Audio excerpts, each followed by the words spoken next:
Ok. Amém? Muito bem. O título da minha mensagem nesta noite é Chegou a minha vez. Chegou a minha vez.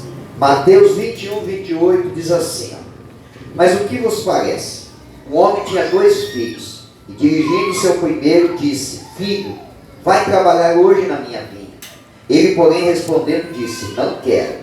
Mas depois, arrependendo-se, foi.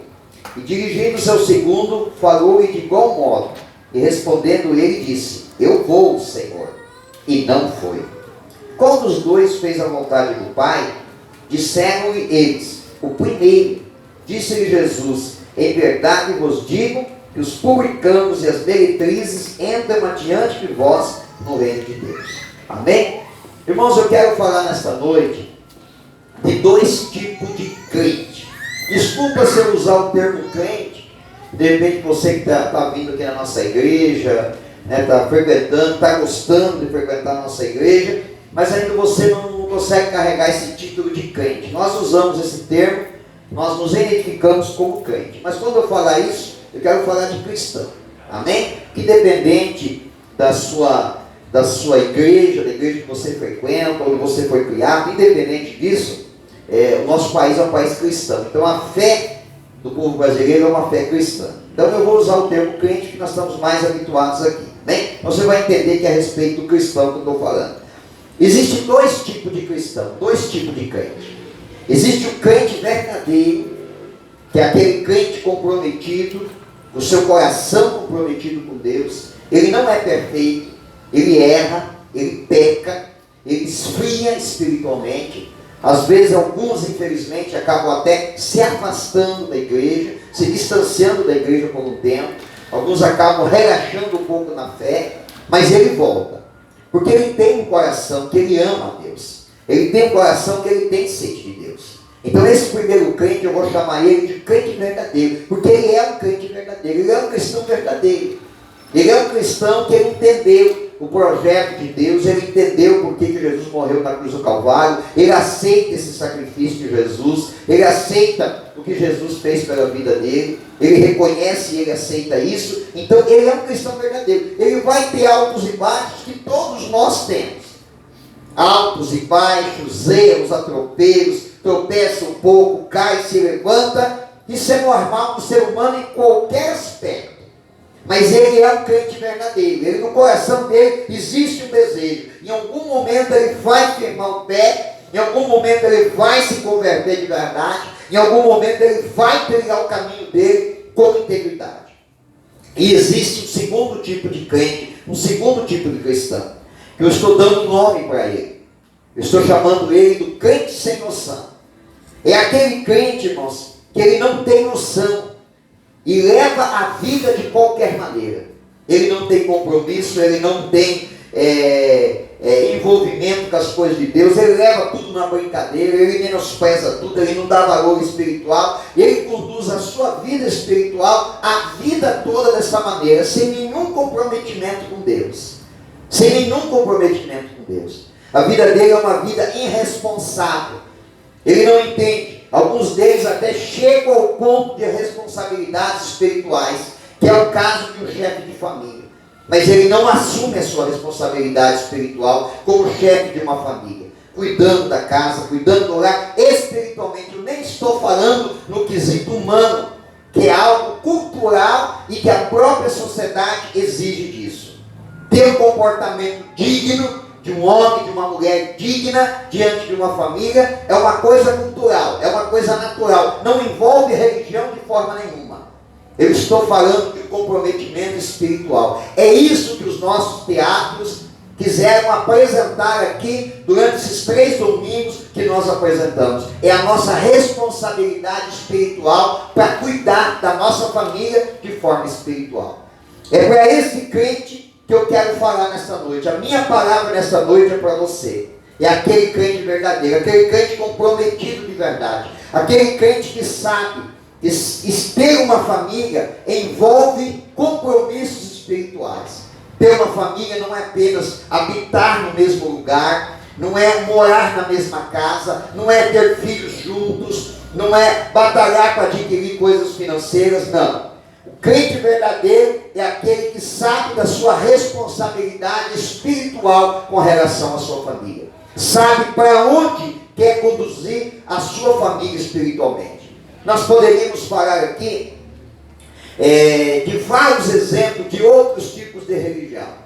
Mas o nosso foco é um foco cristão e um foco voltado na salvação em Cristo Jesus. O crente verdadeiro, ele sabe que ele tem uma responsabilidade espiritual e que ele precisa levar a sua família para o caminho certo, apresentar a sua família no caminho certo para que a sua família seja abençoada. O crente verdadeiro, ele tem esse compromisso, ele consegue enxergar a sua responsabilidade espiritual com relação à sua família. Então ele não vai cuidar da sua família apenas fisicamente. Irmãos, tem gente que cuida da família de forma natural, humana, fisicamente, financeiramente, proteção familiar, física, cuida perfeitamente, mas não sabe para onde está conduzindo a sua família espiritualmente. E você sabe que o menor tempo de existência nosso é aqui na terra, porque depois dessa passagem, depois de sairmos aqui na terra, nós vamos viver na eternidade, e é lá que importa. Agora, a eternidade vai ser conquistada por nós enquanto estivermos vivendo aqui nessa terra. E aí é meu compromisso, é minha responsabilidade como crente, que um dia recebi Jesus na minha vida. Eu não posso ser aquele crente que me preocupa apenas com a minha salvação. Eu me converti, entreguei a minha vida para Jesus, eu tenho certeza da minha salvação, eu já estou salvo. Se eu morrer hoje está tudo bem. Esse é o pensamento de um crente sem noção. É um crente egoísta. É um crente que só pensa nele. A Bíblia tem muitas passagens que falam a respeito de talentos que Deus entregou para o ser humano.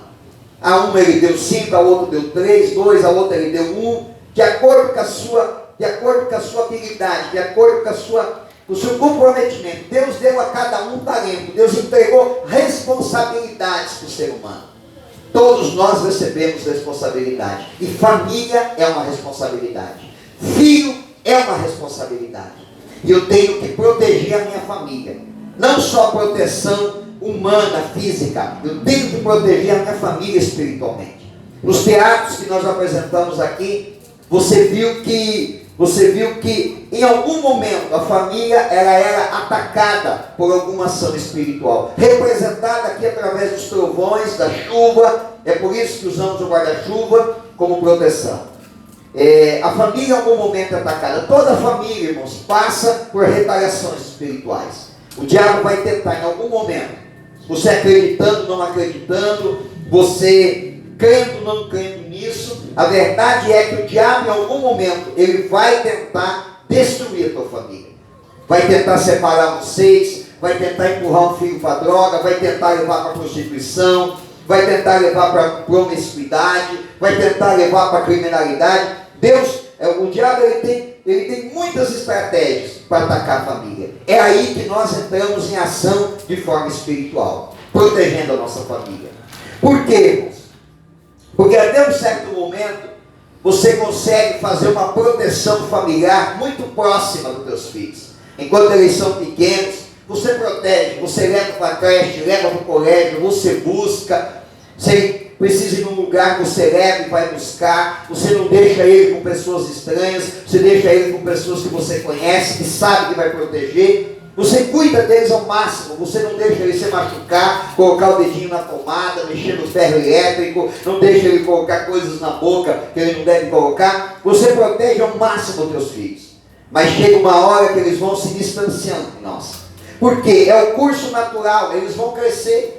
E eles vão dar continuidade à nossa família. São eles que vão dar continuidade à nossa família. São eles que vão continuar levando o nosso sobrenome. Você teve um filho, 2 filhos, 3 filhos, você registrou, você colocou o teu nome nele, você colocou o teu sobrenome nele. O dia que você morrer, ele dá continuidade ao teu sobrenome, ele dá continuidade à tua história familiar. Aí eu pergunto para você, ele vai dar continuidade ao teu histórico espiritual? E se ele der continuidade a esse histórico espiritual, que histórico espiritual será? De um crente verdadeiro ou de um crente sem noção? O que você está gerando espiritualmente? E qual é a forma de nós gerarmos pessoas, filhos, gerar uma família espiritual de verdade, comprometida de verdade?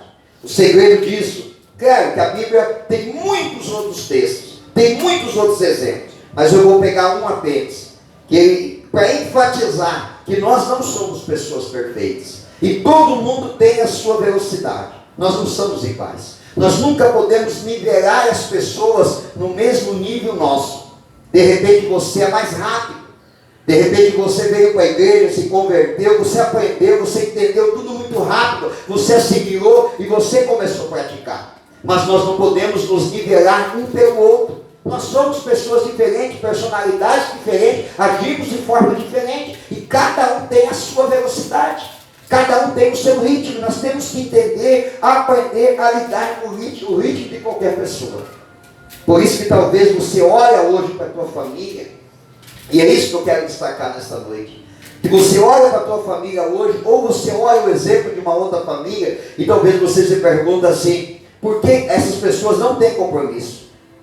Eles não estão aprendendo, eles não estão fazendo certo. Mas eles vão fazer. Sabe por que eles vão fazer? Lucas capítulo 5, versículo 33, diz assim, disseram então eles, por que jejuam os discípulos de João muitas vezes e fazem orações, como também dos fariseus, mas os teus comem e bebem? E ele lhes disse, podeis vós fazer jejuar os filhos das bodas, enquanto o esposo está com eles? Dias virão, porém, em que o esposo lhe será tirado, e então naquele dia jejuarão.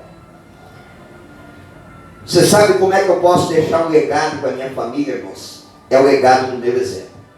Não é o que eu falo, é o que eu faço. E pode ser que em algum momento da minha jornada, da minha trajetória, da tua jornada, da tua trajetória, a tua família talvez até nem corresponda com aquilo que você está fazendo. Talvez você está aqui dentro da igreja hoje, buscando, orando pela tua família, e os teus filhos estejam aí no mundo. Talvez você está aqui hoje, o teu esposo está por aí, talvez num boteco bebendo, se embriagando, sabe Deus o que fazendo. E você está aqui, e talvez até pensando, está valendo a pena eu fazer isso? Não é o que você fala, é o exemplo que você vai deixar. É o exemplo que você vai deixar. Quando questionaram Jesus a respeito do jejum, disseram para ele assim, os discípulos de João Batista jejuam, os fariseus jejuam, mas os teus discípulos não estão jejuando. Você diz que é o Filho de Deus, você diz que é o Salvador, você é o milagreiro, você diz que você e o Pai são um, mas agora você juntou um bando de gente aí, mas eles não fazem o que você está falando. E Jesus respondeu para eles e disse assim, mas um dia eles farão. Um dia eles farão. É isso que o nosso teatro quis apresentar para vocês nesta noite. Vocês assistiram durante 3 domingos aqui, um pai e uma mãe que deram uma cobertura espiritual verdadeira para os seus filhos. Quem acompanhou desde o começo, viu que foi um processo. Começou com o filho pequeno, esse filho cresceu, teve muitos acontecimentos nessa trajetória familiar. Filho se afastou, voltou para casa, conheceu uma menina, não deu certo, foi atacado pelo inimigo, foi lá, se levantou de novo, arrumou essa menina, casou. Foi isso que o teatro quis mostrar. Mas o que o teatro mais mostrou é que era um pai e uma mãe que dava uma cobertura espiritual para a sua família, protegia a sua família. Esse era o exemplo. Lutava espiritualmente pelos filhos, lutava espiritualmente pela união, pela comunhão da família, pagava o preço espiritual. Você sabe que em algum momento das famílias, em algum momento, é claro, irmãos, tem exceções, existem exceções, mas no modo geral, em algum momento da família existem conflitos dos filhos com os pais, e principalmente quando eu estou falando com a família cristã, família crente, família que crê em Deus, família que vem na igreja. Você sabe que tem momentos que os teus filhos não querem vir para a igreja.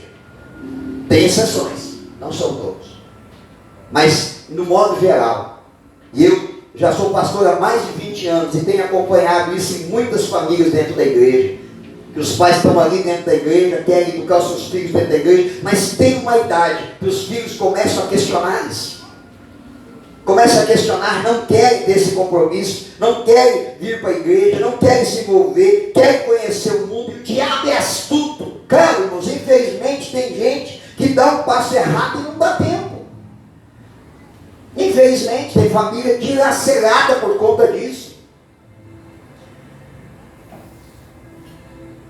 Jesus disse assim: um dia eles vão jejuar. Por que eles um dia vão jejuar? Porque eu estou dando para eles o exemplo. Eu estou dando para eles o exemplo. O exemplo que você der para a tua família é o que eles vão praticar no futuro. Na apresentação desta noite, o que nós vimos aqui? Chegou numa certa altura que o pai não pôde mais manter o guarda-chuva erguido. Por quê, irmãos? Porque nós somos seres humanos. E o nosso corpo físico, e quando eu falo do corpo físico, eu quero incluir também a nossa mente, que ela é parte do nosso corpo físico. Com o passar do tempo, o tempo ele é cruel com o ser humano na parte física. O espírito não, irmãos. O espírito não. Tem gente que às vezes diz assim: eu sou velho no corpo, mas no espírito eu sou novo. Ótimo, é bom ter esse entusiasmo. E eu tenho, vou até fazer uma brincadeira com vocês. Eu tenho uma cachorrinha lá em casa que é isso. Ela já tem mais de 12 anos. O corpo dela tem 12 anos, mas eu acho que a cabeça dela diz para ela que ela tem 2. Porque ela quer fazer coisa que ela fazia quando ela tinha 2 anos. E o corpo dela não dá conta. Ela não consegue. Hoje ainda ela quis dar um salto pirotécnico. E aí ela enroscou num latão de lixo e saiu dando cambalhota, coitada. Porque o corpo dela não corresponde. Eu fico olhando, ela vem correndo para subir o degrau e ela pula de longe. É que ela dá aquele salto assim que nem super-homem. Mas não alcança o degrau, porque o corpo dela não corresponde. Ela arranhando. Você pode ter um espírito de jovem, mas o tempo é cruel no corpo humano. E às vezes, irmãos, tem gente que vai a uma certa idade e a mente não muda. Mas de modo geral, a mente do ser humano envelhece também. A gente perde o reflexo. Eu já não dirijo mais como eu dirigia quando eu tinha 20 e pouco, 30 anos. Hoje, um dia nós paramos num cruzamento e eu fiquei olhando. E a pastora disse assim: mas vai, o carro está longe. Eu falei: é verdade.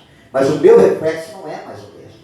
Então eu já dirijo com muito mais atenção. E eu sei que quanto mais passar o tempo, isso vai cada dia se tornar mais grave na minha vida. A minha mente já não é mais a mesma. Eu não tenho mais o mesmo raciocínio. Eu já não tenho, às vezes, eu não consigo mais guardar as coisas. Já, às vezes estou meio esquecido. Eu sou novo, não sou velho. Vou fazer 52 anos. Mas eu sinto no meu corpo os efeitos. Eu tenho um sogro que foi um grande homem de Deus. É um grande homem de Deus porque ele está vivo ainda. Um grande homem de Deus. Poucas palavras. Muito pouco. Falava muito pouco. Mas um homem que deu exemplo como crente verdadeiro. Eu nunca vi ele murmurar do pastor, eu nunca vi ele falar mal de ninguém, eu nunca vi ele brigar, eu nunca vi xingar, nunca vi sair palavrão da boca dele. Eu só ouvia dele coisas boas, conselhos bons. E via dele o exemplo de um homem de oração e de jejum. Ele foi um dos meus referenciais na minha conversão. Hoje ele está no fundo de uma cama, não caminha, não consegue fazer nada, só come, dorme, não lembra de mais ninguém. Não lembra de mais ninguém. Na mão de quem está o guarda-chuva de proteção da família que ele segurou durante muitos anos? Na mão de quem está? No teatro de hoje você viu que em algum momento aquele pai não pôde mais dar a mesma proteção espiritual que ele deu à sua família nos anos anteriores. Mas ele deixou um legado. Por quê? Porque um dos filhos, que já estava segurando o seu guarda-chuva familiar, assumiu o compromisso do pai e disse: a partir de hoje, eu protejo a nossa família espiritualmente. É isso que a mensagem de hoje, o nosso teatro, quer provocar em você. Em qual categoria você quer se incluir? A do crente verdadeiro ou do crente sem noção? Que não tem noção nenhuma da grande responsabilidade espiritual que você tem com a tua família. Eu sei que eu estou falando para pessoas aqui nesta noite que também são novos ainda, nem casados são. Mas você vai constituir uma família um dia. E você precisa aprender exatamente isso, que você precisa ter responsabilidade espiritual para proteger e guardar a tua família, em nome de Jesus. Então não deixe para amanhã. Não deixe para amanhã. Para algumas pessoas, irmãos, o tempo, dá tempo. Para algumas pessoas, sempre dá tempo. Sempre dá tempo. Mas algumas pessoas, irmãos, às vezes não dá mais tempo.